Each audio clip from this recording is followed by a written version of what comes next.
तुलसीदास जी महाराज कहते हैं, राम राम कही राम कही, राम राम कही राम, तनु परिहरी रघुवर बिरहा, राऊ गयु सुरभा। अयोध्या कांड के दोहा 155। तुलसीदास जी ये बात कहते हैं कि राम राम कहते हुए राम की डोर से बंधे हुए दशरथ तो स्वर्ग सिधार गए। उनके लिए तो जो था सब तरफ यश है। बंदव अवध भुआल सत्य प्रेमी, यही राम पद, बिछुड़त दीन दयाल प्रिय, तनु तृण इव परिहरे। तुलसीदास जी कहते हैं कि मैं दशरथ की वंदना करता हूँ, जिन्होंने भगवान राम से बिछड़ते हुए तिनके की तरह शरीर को त्याग दिया।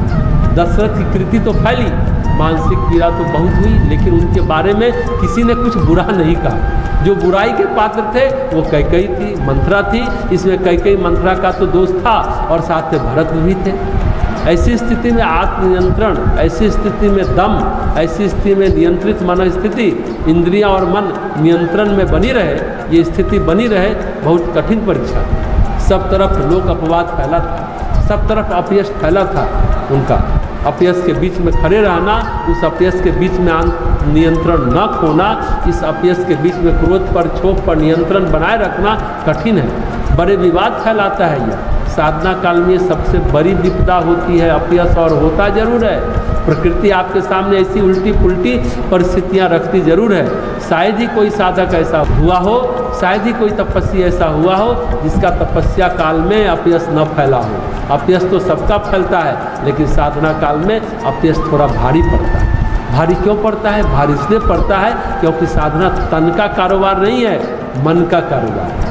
साधना काल में आपका मन स्थिर, शांत, एकाग्र और लक्ष्य की ओर उन्मुख रहना चाहिए। मन भटकना नहीं चाहिए।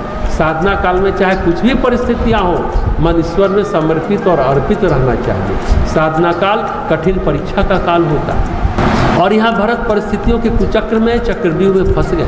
लेकिन सबसे बड़ी बात है कि भरत का आत्मनियंत्रण नहीं खोया। भरत ने किसी से बैर निभाने की नहीं सोची। भरत ने राज्य को स्वीकार भी नहीं किया। भरत ने कहा कि कोई बात नहीं, राम को मनाने चलते हैं, राम को मनाएंगे, वन जाएंगे, चित्रकूट जाएंगे, राम से कहेंगे।